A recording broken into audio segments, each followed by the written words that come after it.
Good morning, everyone. Welcome to our this month's October weekend retreat of Ajahn Brahm societies in Sri Lanka. So let us listen to some Dhamma. So I'll start with the paying respects to Buddha Dhamma Sangha. Namo tassa bhagavato arahato samma sambuddhassa. Namo tassa bhagavato arahato samma sambuddhassa. Namo tassa bhagavato arahato samma sambuddhassa.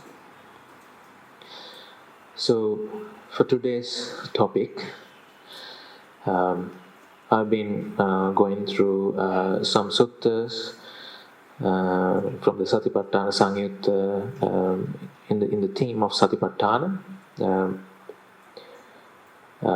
I thought maybe it's nice to sort of bring up these well-known teachings, just to revisit and get back to basics once again. So today I'm going to cover the topic of Satipaṭṭhāna, but mostly some different angles. As far as the suttas take us. So I'll start with the first sutta I've selected to read out. So,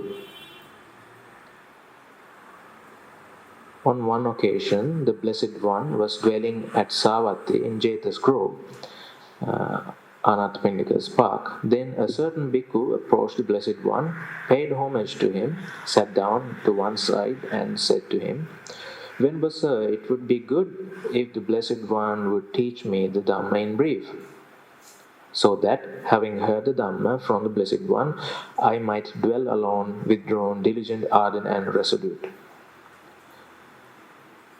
So the monk approached Lord Buddha and asked for some Dhamma so he could sort of go to Viveka and practice meditation. So, a little unexpectedly, Lord Buddha replies, "It is in just such a way that some foolish persons here make requests of me, but when the Dhamma has been spoken to them, they think only of following me around." It's a little rebuke. What more you are asking? Actually, I've told enough, but need to be said.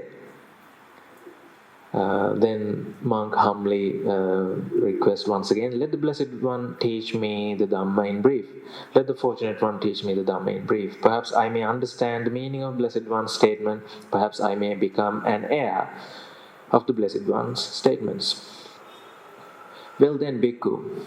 So he gets into the core, cuts to the core. "Well then, bhikkhu, purify the very starting point of wholesome states, the akusala mula. Purify them. Purify the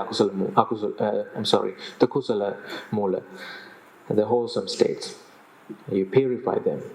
And what is the starting point of wholesome states? Virtue that is well purified, and view that is straight." Once again, what is the starting point of the wholesome states? The virtue that is well purified, the sila, the purity of the sila, and the view straight, view that is straight. So the right view.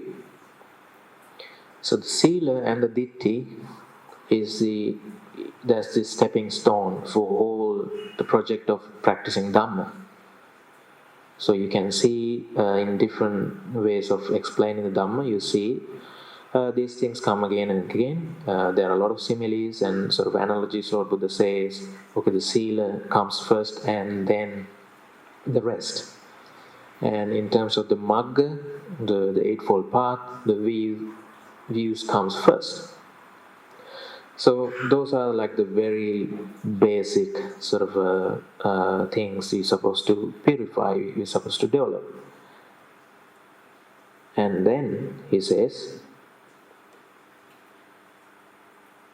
Then, bhikkhu, when your virtue is well purified and your view straight, based upon virtue, established upon virtue, you should develop the four establishments of mindfulness in a threefold way. So, based upon the sila and the ditti, you practice the satipatthanas, you practice the mindfulness, the meditation. So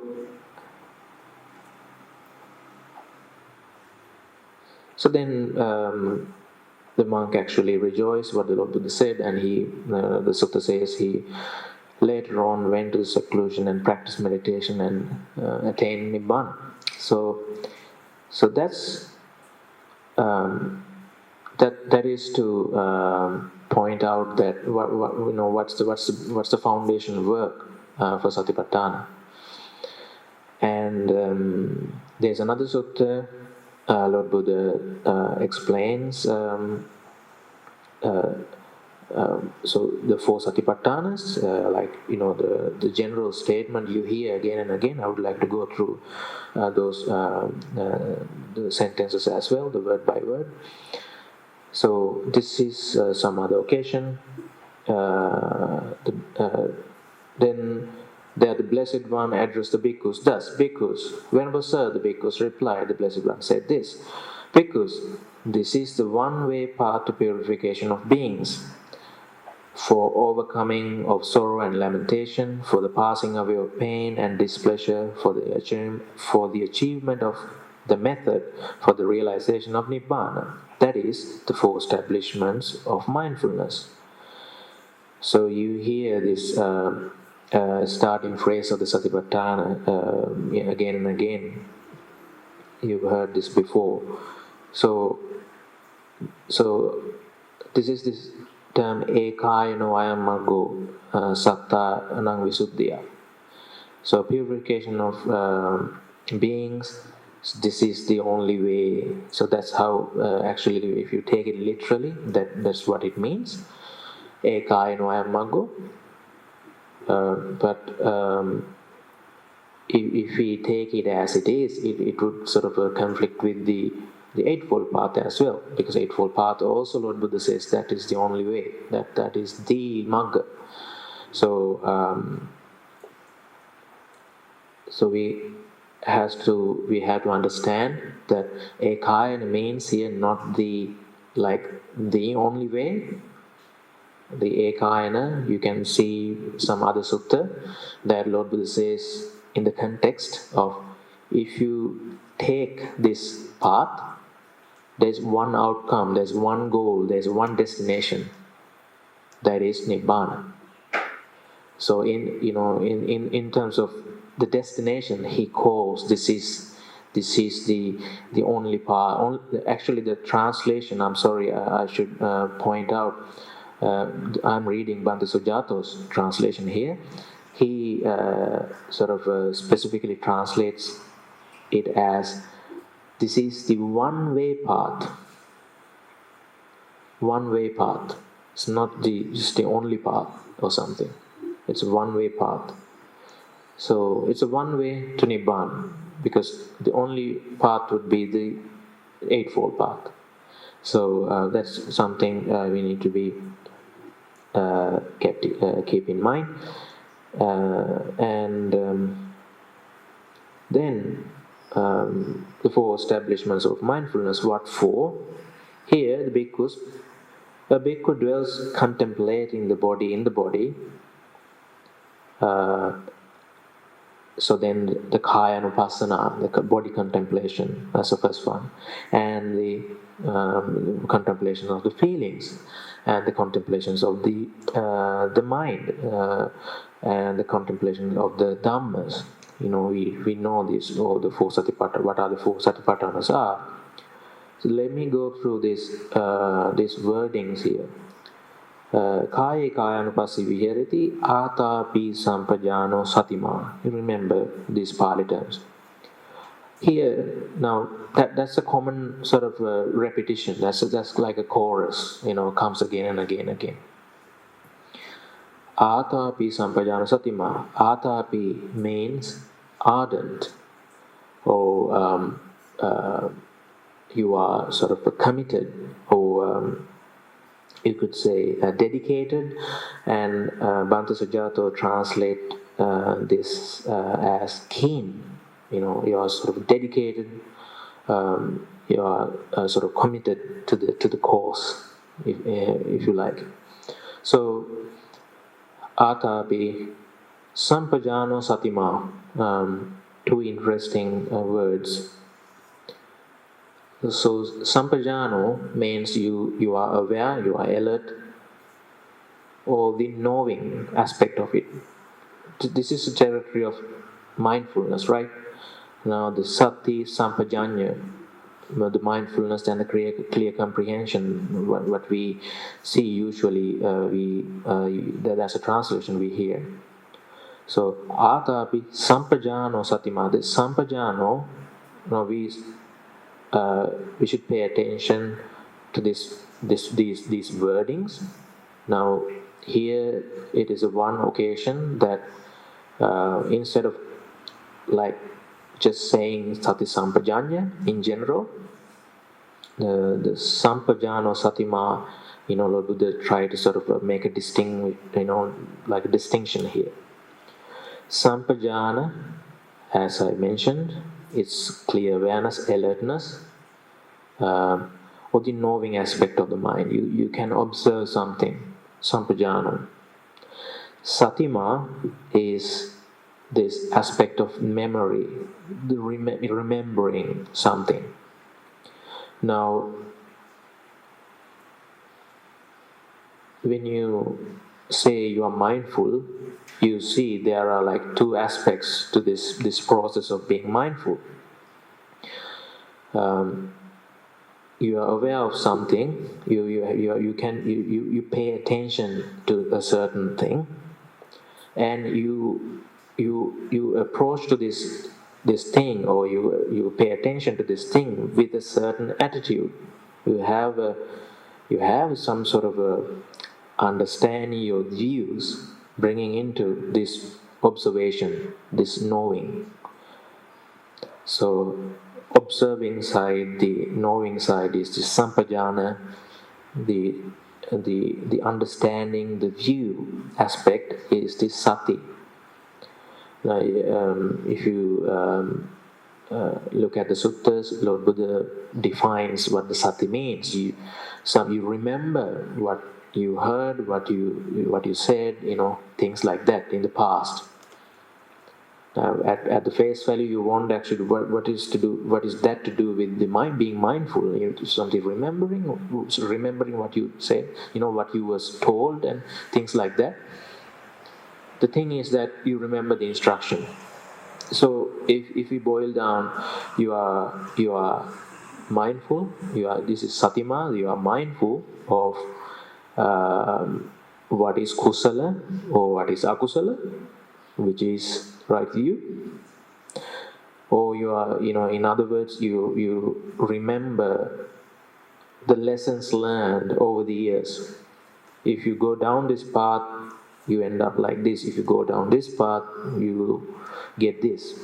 Actually, we are following the same old habits, these habit patterns, these pathways. You go down that path, you have experience already. But the thing is, that memory, that experience, that understanding is not strong enough to bring it up at the beginning of the next time when you are about to go down that path. So the sati means that it brings back the memory. Look, last time I ended up in trouble.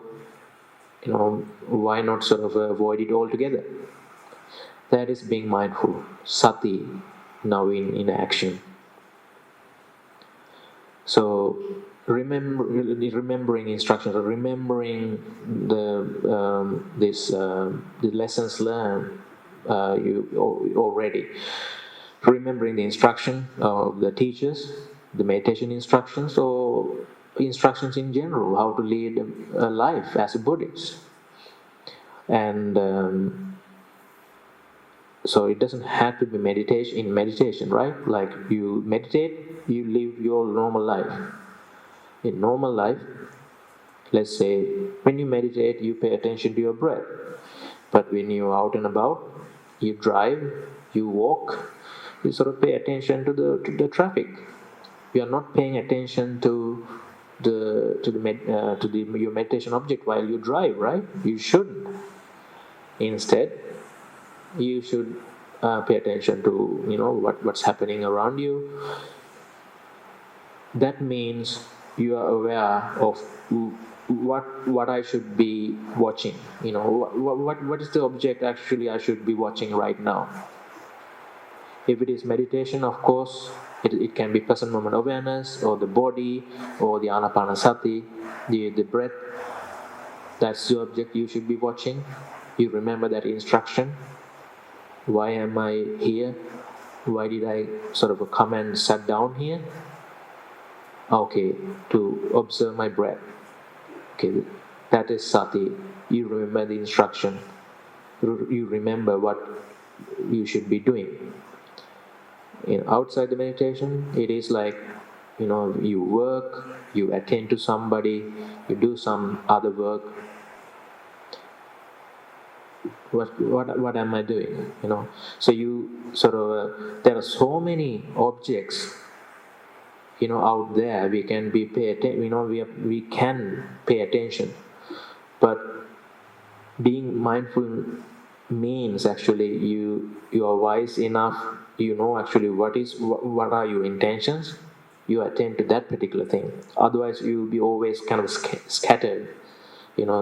Switching back and forth, and kind of you lose focus. So in the meditation, whatever the meditation object, outside the meditation, actually this is what you are going to do. This is the thing I should be paying attention to. Amongst the other infinite number of other objects. So that criteria, that wisdom aspect, that memory comes with this sati, the mindful. So sampajano satima, and then vineyi loke abhijja domanassa. So then abhijja domanassa, abhijja means the wanting, attachment, craving, things like that. Domanassa means the anger, annoyance, the patiga aspect of it. Usually the tradition, the teachers would understand here means the whole 5 hindrances. The first 2 are mentioned, and the rest also sort of implies here. So then you are sort of working on 5 hindrances, and then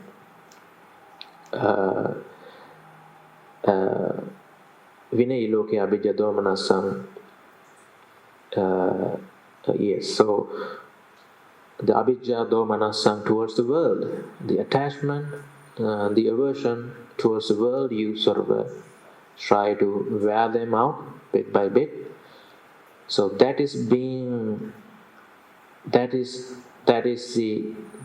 central idea of applies again and again for all 4 Satipaṭṭhānas. So you have that agenda for entire Satipaṭṭhāna. So hence it repeats in the formula. So that's about the general formula, the introduction of this Satipaṭṭhāna. And in the Satipaṭṭhānasaṁyutta, you see suttas suggest that you need to have that ability. When you start to develop the breath meditation, some other meditation, you need to have that skill. It has to be developed. We all, at the beginning we don't have these skills, but we need to develop these skills such that you pay attention to the mind and you apply a remedy, so the progress can be steady. So this balancing act, I would call, is mentioned in the suttas, in the Satipaṭṭhānasaṁyutta also, and the suttas in general. So I wanted to bring some suttas together instead of getting into too much detail, just to give a little bigger picture. How these patterns emerge. There are so many sort of patterns you see if you take a lot of suttas, and you see how these things kind of connect. So today I would like to do just that. And so this is in the Satipaṭṭhānasaṁyutta once again. This is about a cook, a skillful cook. Mendicants.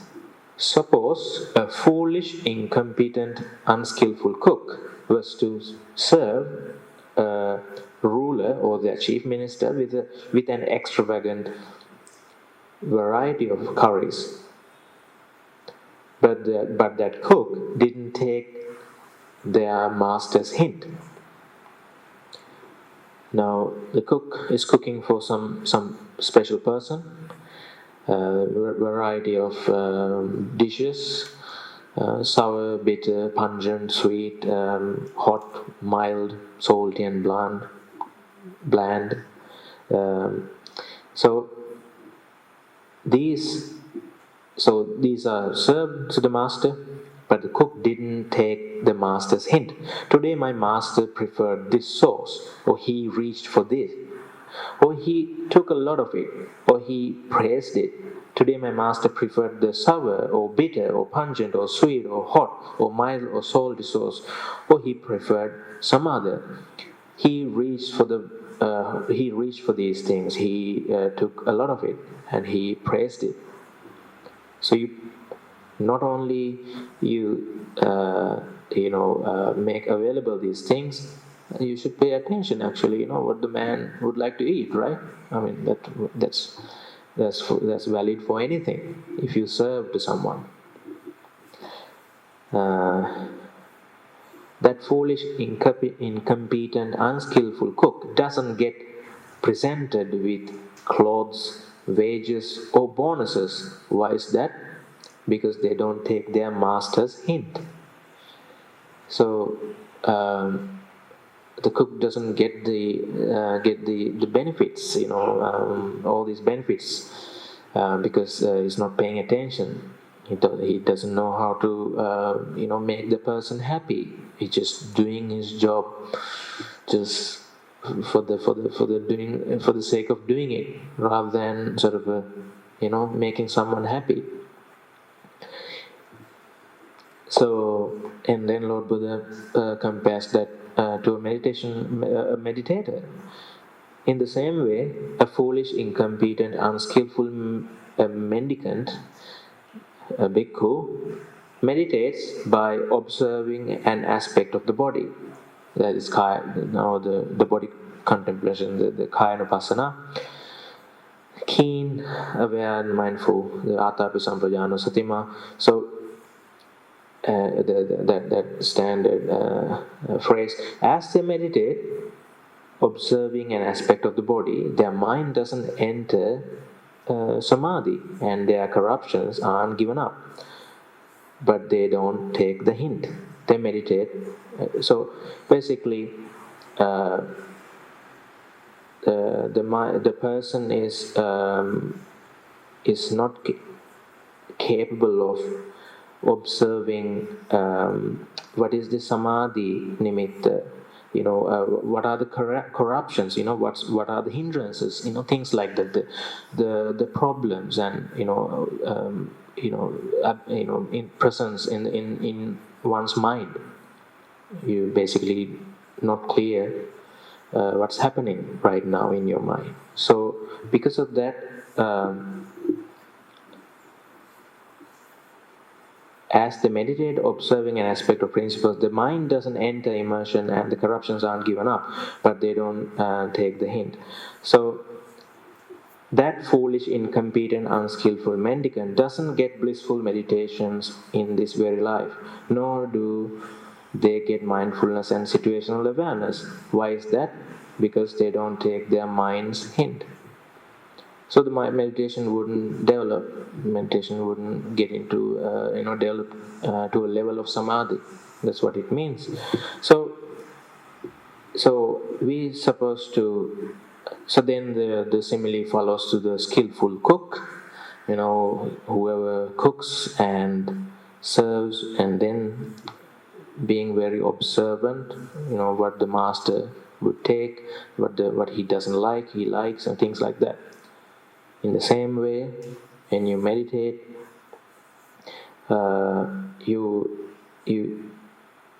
as they meditate, the observing an aspect of the body, their mind enters immersion, and their corruptions are given up. They take hint when whether the samadhi is sort of coming, or are there any sort of hindrances. They take a hint. So then you can do something about it. So there is this balancing act. In order to balance, you're supposed to measure. You're supposed to know actually what's happening. That is being mindful, and you sort of aware of what's happening. So you are aware of what's happening, and you can apply a remedy. That's the whole thing of mindfulness and clear comprehension, as we explained earlier on. So that's the first, the balancing act you could see in the suttas. In general, you see in the Dhamma also the Majjhima Patipada, Tathagatena Abhisambuddha. That's what he says. There is in general a balancing act of not getting into Kama Sukhallikana Yoga, getting into too much of the five senses world, and on the other hand, like the self-torment, like depriving yourself too much to the point doesn't help for your practice. Things like that, pushing you too hard, in other words. So there is this balancing attitude all along in the Dhamma. And on the same line,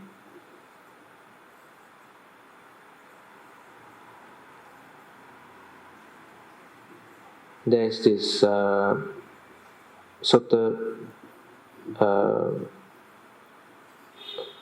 Once when Ananda was visiting nuns, and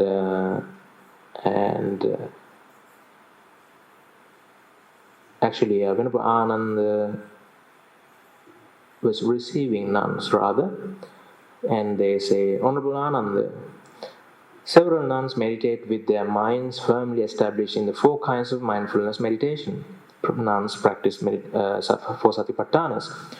They have realized a higher distinction than they had before. That is how it is, sisters. That is how it is, sisters. Any monk or nun who meditates with their mind firmly established in the 4 kinds of mindfulness meditation can expect to realize a higher distinction than they had before. You develop.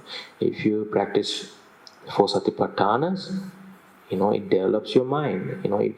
It lands to a more, bit by bit, it develops your mind. It changes your character.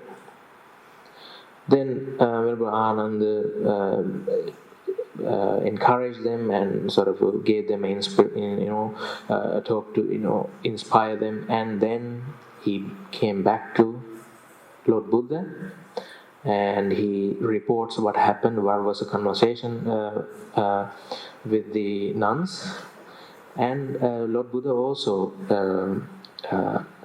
actually agrees what the Venerable Ananda said, and he explains it further. That's so true, Ananda, that's so true. Any monk or nun who meditates with their mind firmly established in the 4 kinds of mindfulness meditation, can expect to realize a higher distinction than they had before. What for? So the 4 Satipaṭṭhānas, and he says, this particular point, as they meditate, observing an aspect of the body, based on the body, there arises a physical tension. When you're observing, you are doing, for an instance, according to the sutta, for an instance, you are doing body contemplation, you are paying attention to your body. Based on the body, there arises physical tension. You feel strain, tension, some unpleasant feelings on your body. Or mental sluggishness, or the mind is externally scattered. So Lord Buddha basically covers, like common difficulties we experience as meditators. Sometimes the body is not comfortable, or the mental sluggishness, the sleepiness, the dark, sort of a sleepiness you feel, or the mind is externally scattered. Mind wants to think all sort of stuff. Then Lord Buddha gives a remedy here. That mendicant should direct their mind towards an inspiring object as a basis for meditation. So instead of pushing hard towards the kaya upasana, now Lord Buddha says, okay, now, you should direct your mind to something else. Something brings up joy. Can be metta, can be buddhanusati, can be some other sort of meditation object which gives rise some happiness in your mind. Brings gratitude, joy, things like that. When the mind is, being joyful, as they do so, when they follow such an object, observing such an object, joy springs up. Being joyful, rapture springs up. When the mind is full of rapture, the body becomes tranquil. When the body is tranquil, one feels bliss. You see this recurring sequence of when the piti, passaddhi, sukha sort of coming up, and that leads to samadhi. So he repeats that sequence once again. When the mind is full of rapture, the body becomes tranquil. When the body is tranquil, the one feels bliss. And when blissful, the mind becomes immersed in samadhi. Sukhino cittang samadhyati. Then, now you've been doing this thing. You pay attention to your mind. Somehow, the meditation doesn't advance because of these hindrances. Set aside it a little, for a while. Take up a joyful meditation object and uplift your mind. You achieve the goal of that object, that meditation, and then they reflect, I have accomplished the goal for which I directed my mind, let me now pull back. They pull back and neither place the mind nor keep it connected. So they pull back. So I would like to stop the reading that particular sutta there. I will come back to the second part of it. So you see, again, a balancing act. So you pay attention like a wise cook. What works, what doesn't work, and then you act accordingly. And there's another interesting sutta, again, covers another aspect of this. You cover the whole, you understand the bigger picture. It's not just your meditation object and all these things. one object, you try to sort of brute force, try to calm your mind with that. It's not that. You have to sort of be skillful to understand what works, what doesn't work. So here is another interesting sutta. This sutta of like this acrobat, pole acrobats. The teacher and the apprentice conversation. You have heard, maybe some of you have heard this before. At one time, the Buddha was staying in the land of Sumbas, near the town of the Sumbas called Sedaka. There the Buddha addressed the mendicants.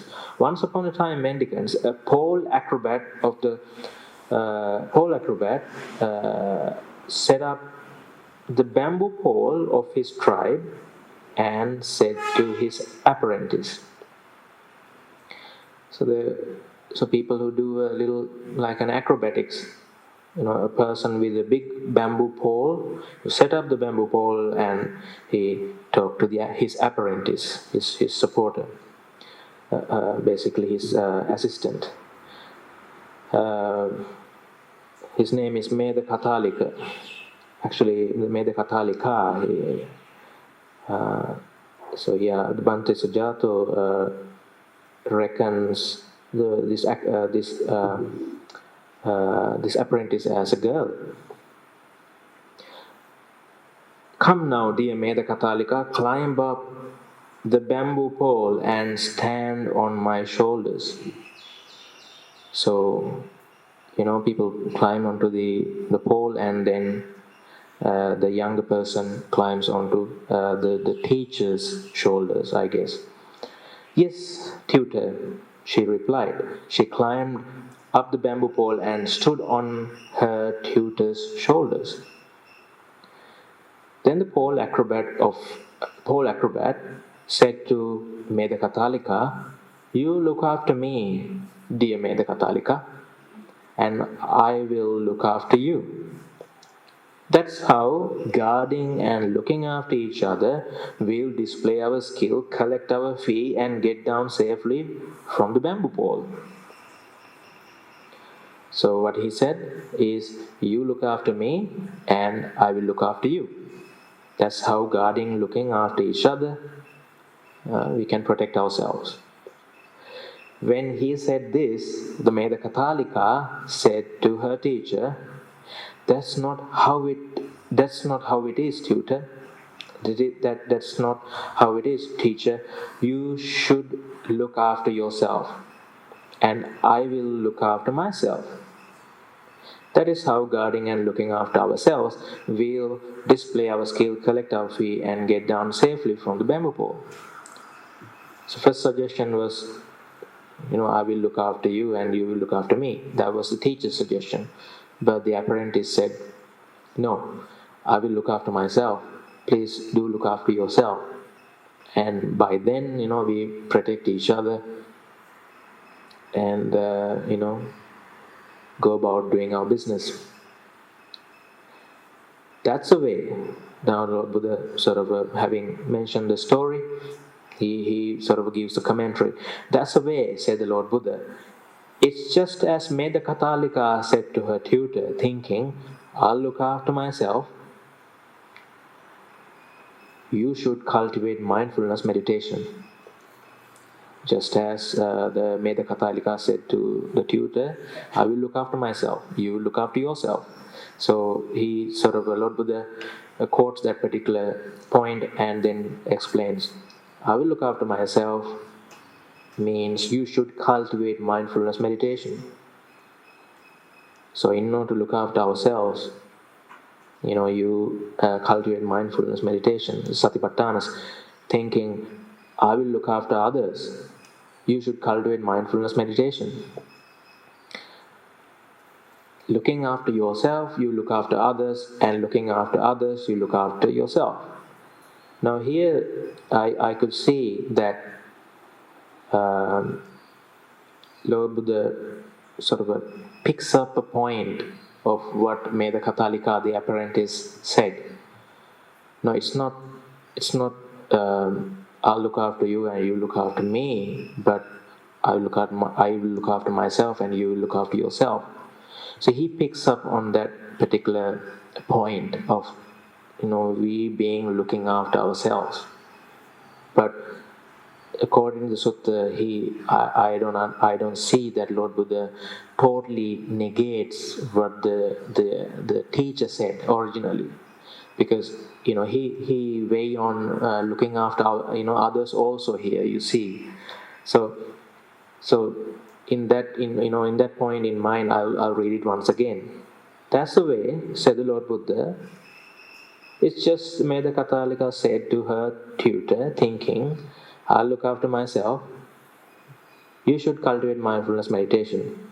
Thinking, I will look after others, you should cultivate mindfulness meditation. So looking after yourself, look after others, other people. For both, you should cultivate mindfulness meditation. Looking after yourself, you look after others.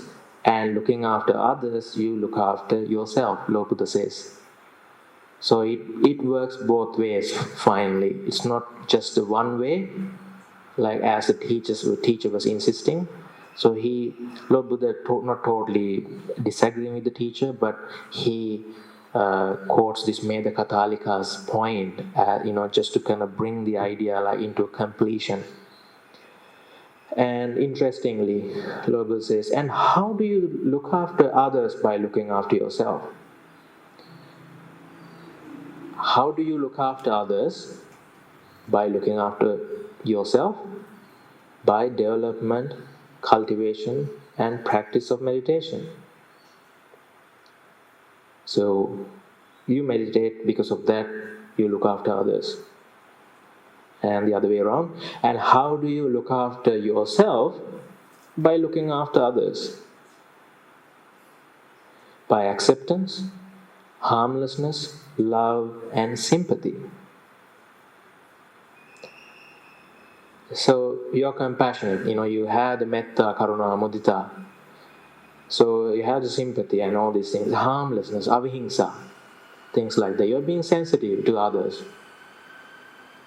So protecting others means actually in that way definitely protects you. Because these things actually, although you think that you are doing something for others, it is directed to external thing, but it is emitting from the very internal, the very mind of yours. So you try to fix something, you try to look after something outside. Actually, the fix come to you first, and then you can, apply to someone else. So either way, it boils down to your development, which is like very interesting point here. Just to this makes us think about like looking after others, spreading metta to someone else, how it affects us actually.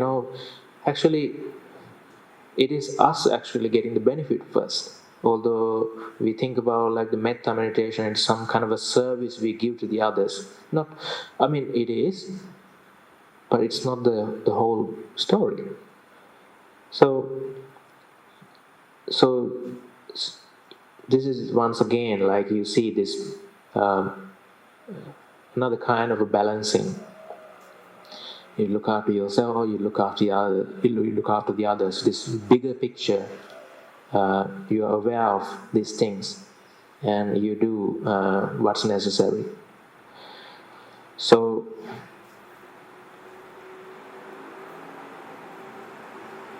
okay, so I have a few other things I could possibly cover if I can go maybe 10 more minutes or so.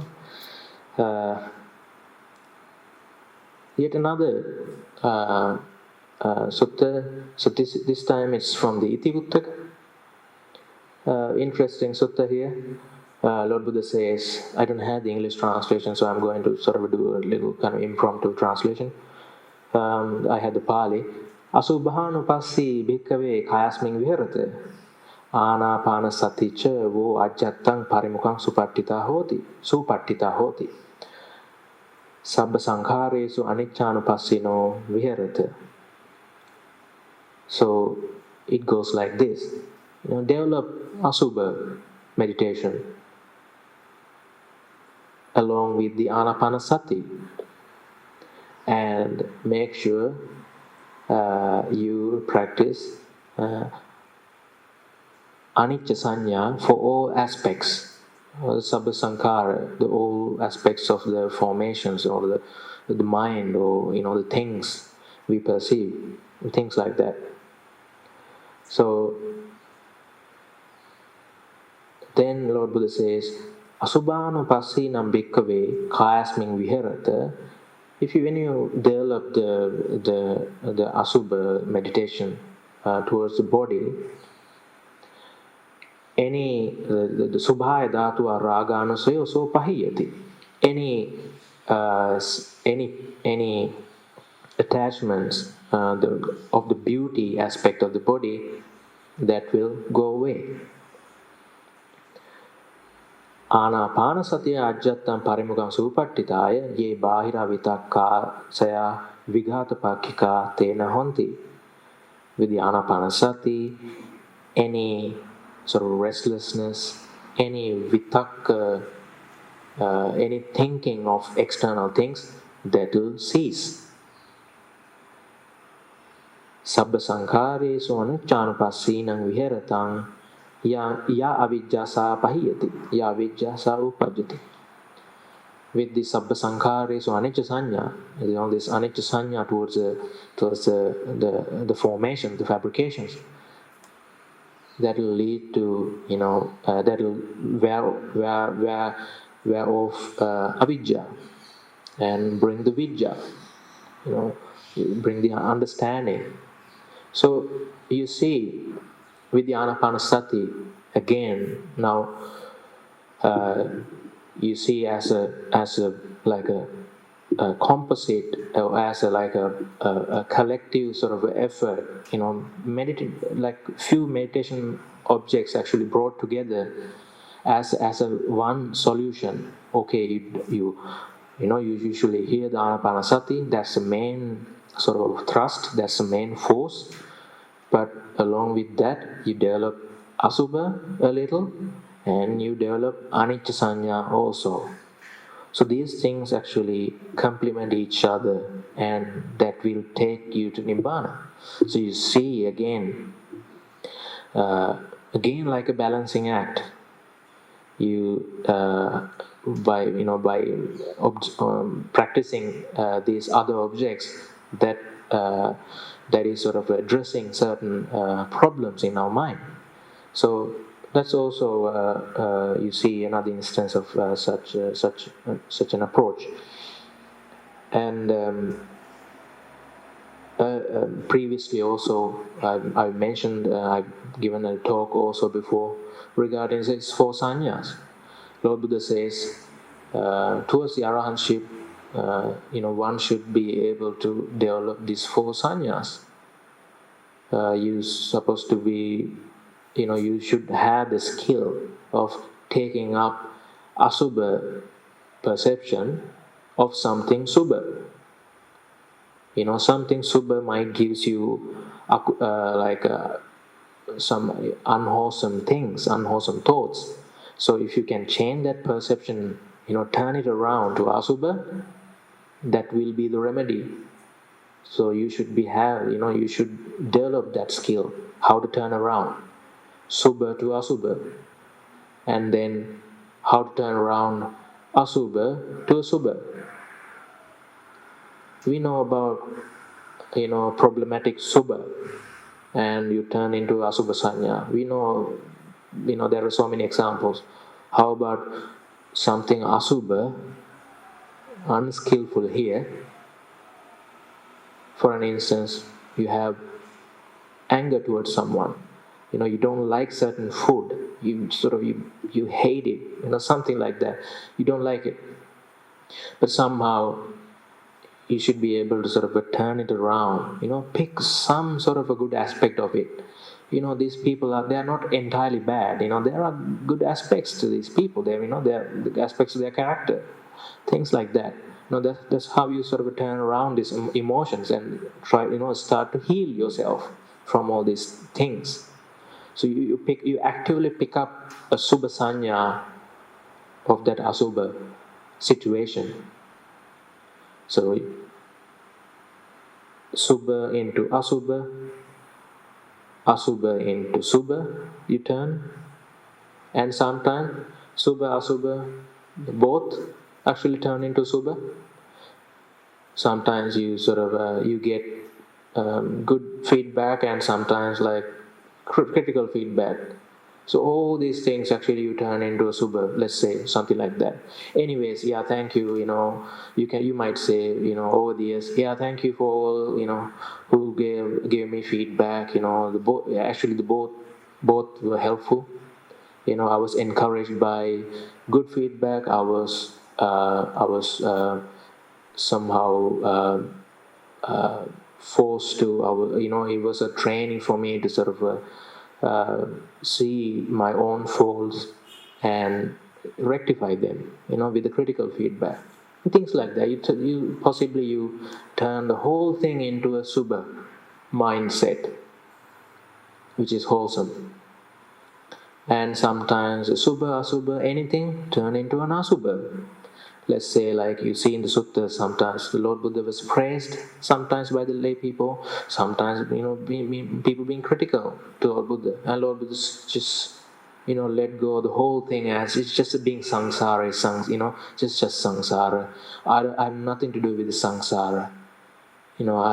I just want to sort of be away with all these things. May the labha sakkara not follow me.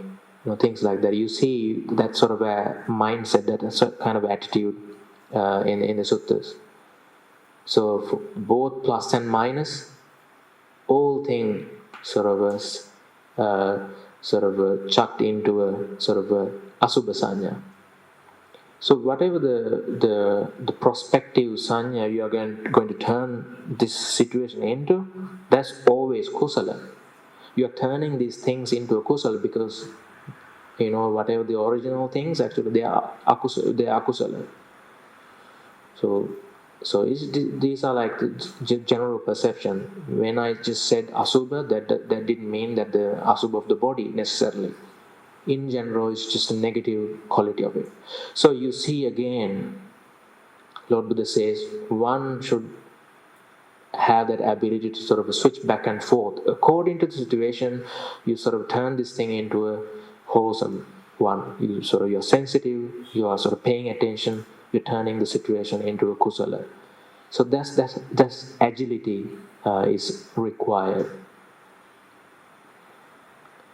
And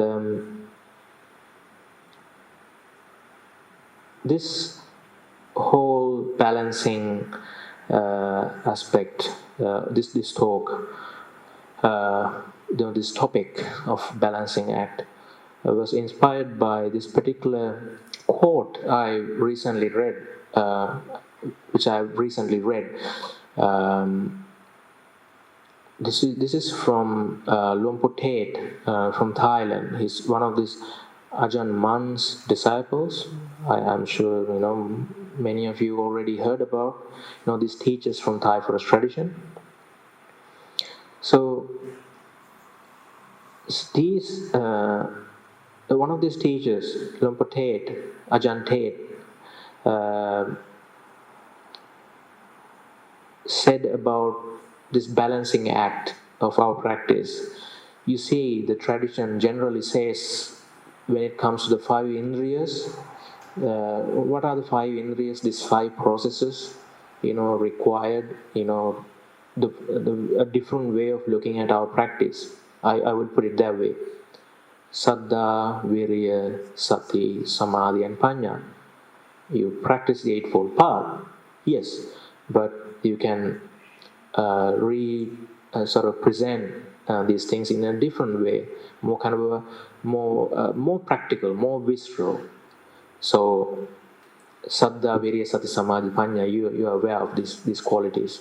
So what the tradition says, what the teacher says in general, the Saddha supposed to be balanced with the Panya, you hear, and the Virya also supposed to balance with the Samadhi, because these things are like sensitive. Sometimes it might counteract against each other.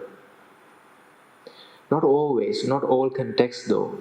I've heard even sometimes Ajahn Brahm would sort of question this traditional idea when it comes to, like, I will explain why actually Ajahn Brahm didn't agree to a certain aspect. But you see, in general, they, as beginners, not all of us like advanced in practice. Once you come to like advanced situation, you can see actually, okay, that particular point is no longer valid for that sort of situation. But so this is the quote from Lopotate. So sati is always beneficial. The more the merrier. He hasn't said that, but yeah, that's what it means. Sati is always beneficial. So sati stays. I'm sorry. Sati stays in the middle. Saddha, Virya, Sati, Samadhi, Panya, right? So the Sati is in the middle.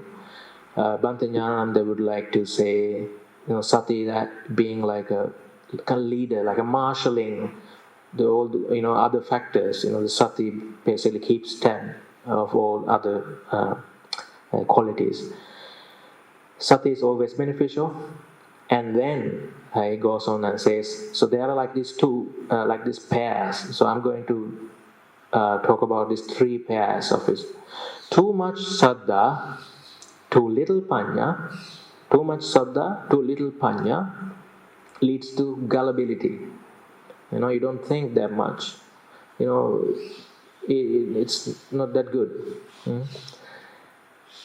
Too much panya, too little saddha leads to opinionatedness, or you're being dogmatic sometimes. Sort of the conceit comes and you sort of become argumentative.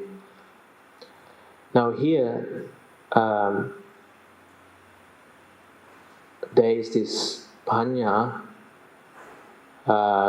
take us to a certain level, and there is this panya takes us to the liberation of ourselves. So I think that's why Ajahn Brahm would disagree. When it comes to this liberating panya, the more you have, the better. That's for sure. But before we get to that momentum, sort of that steady panya situation, before that we sort of understand bits and pieces of things. That's also panya. And just dry panya in that aspect wouldn't cut. You need to have that inspiration. You need to have that faithy aspect. It has its purpose. Like what the Lord Buddha said, in that nun's experience. You develop these things, Satipaṭṭhāna.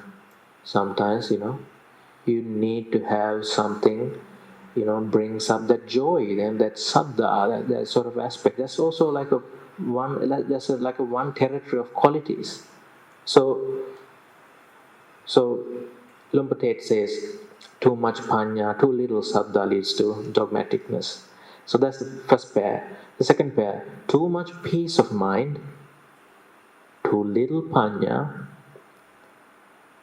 leads to delusion. You have a calm mind, but the right view or the panya is not there much.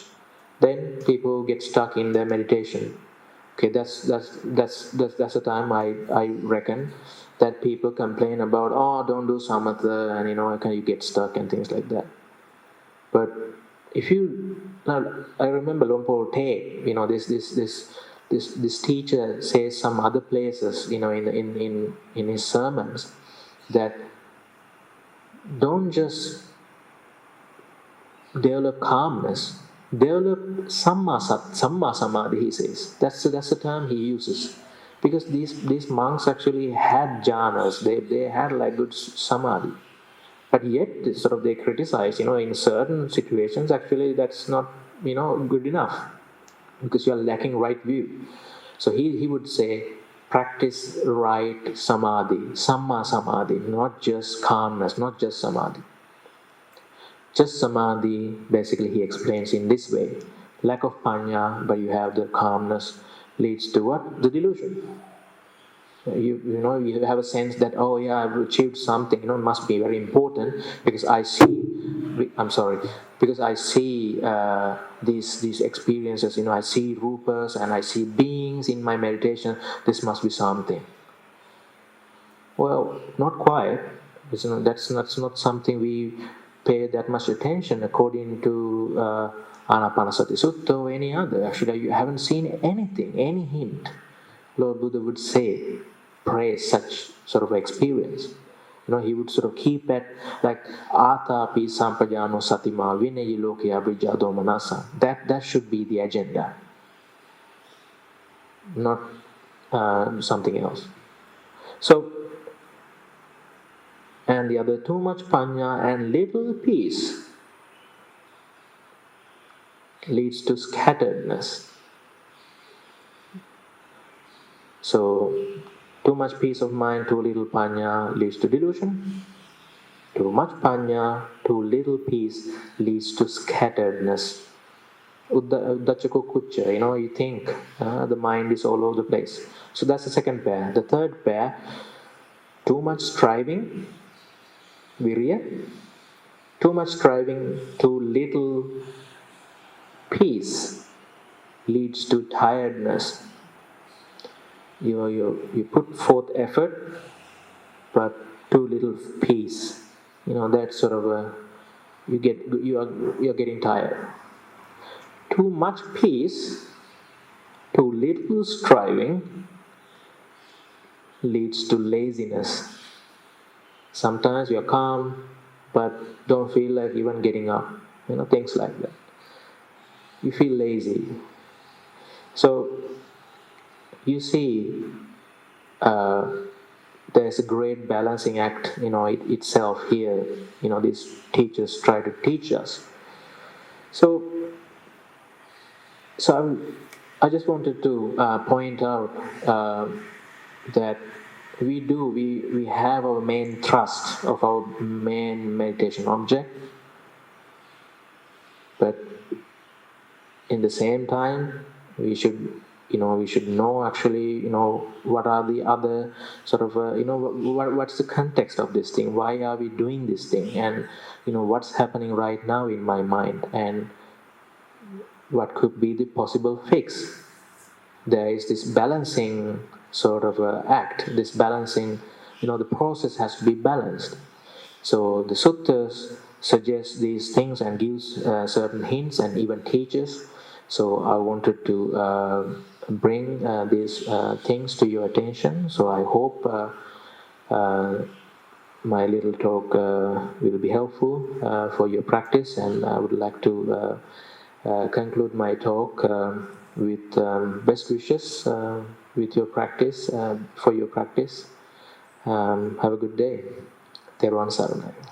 Sadhu, sadhu, sadhu.